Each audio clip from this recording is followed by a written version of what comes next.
Ngayon ay magluluto na lumpiang sariwa. Nilagay ko na ang bawang at sibuyas. Yan, gisa-gisa lang.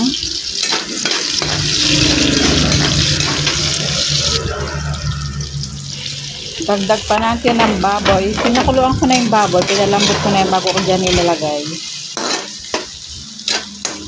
Sa ating niluluto. Yan, dinagdag ko na ang carrot.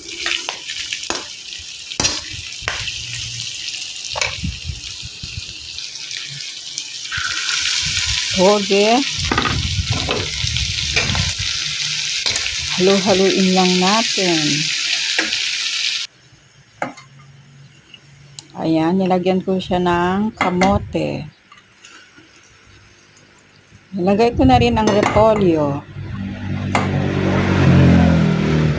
At pinagkuluan ng baboy. Medyo nag-blur po ang ating video. Ayan, nilagyan ko ng celery at tokwa.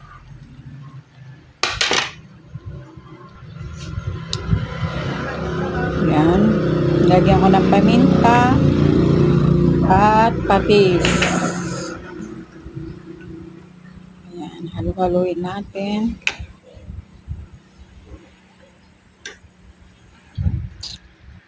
Ayan, luto na siya. Thank you. Please like and subscribe.